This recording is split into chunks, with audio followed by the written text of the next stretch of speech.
Thank you. Good morning. Thank you very much. I'm going to put this down. Well, I appreciate the award, and I'm tremendously honored, particularly on the behalf of the larger leadership group across the Bay Area and my colleagues that have had the opportunity to work with Tipping Point and its grantees. We think it's just absolutely been a tremendous experience and are very excited about the organization. I am personally. The Bay Area is a place where we don't lack for financial resources nor capability in terms of human capacity.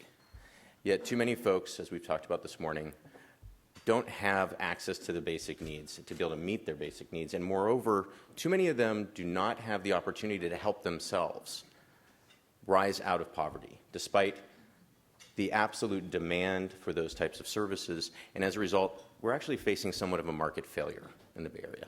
We have the supply, we have a tremendous demand, and it's about bringing those two together. And this is what I think Tipping Point does exceptionally well. When Daniel first approached McKinsey in 2005, frankly, we didn't know exactly what to do with the request. Tipping Point was a $500,000 a year organization. It had 7 grantees. It didn't look, smell, or sound like anything else that we actually saw in the Bay Area, nor that we worked with on a regular basis.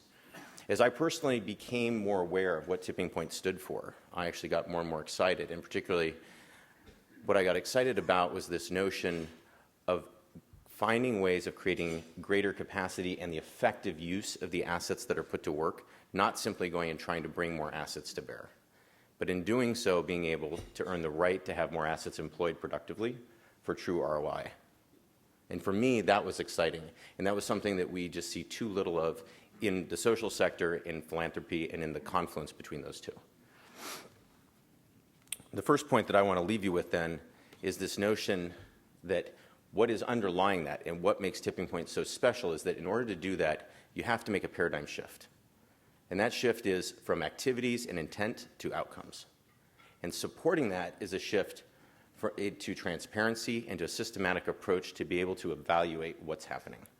And I think the first point to then have everyone in this room remember is Tipping Point uniquely is structuring, I believe, mechanisms for that shift to occur, and it's having reverberations beyond the organizations that Tipping Point touches. If you look and hear the types of conversations they're having more broadly in the sector across the Bay Area.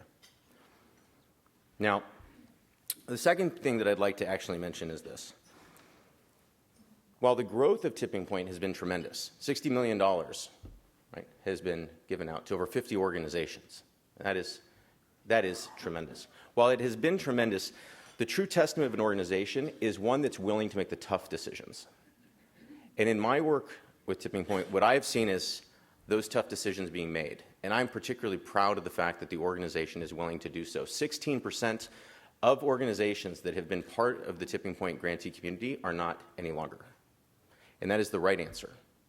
And it is the right answer, and it is actually a very healthy thing to ensure that continues, right? And it is a testament of the backbone of the organization if we want to continue to employ assets and the wherewithal to actually solve the problems of the Bay Area as effectively as possible. And this is exceptionally unique. So that's the second point I'll leave you with. And the third is, rather than resting on its laurels, and as Mick mentioned, Tipping Point raised its own hand and said, we want to continue to improve, and we want to hold ourselves to the same standards that we're holding our grantees in terms of continue to use facts and data to make ourselves better and more effective. And we had the opportunity to be part of that, as Mick had mentioned.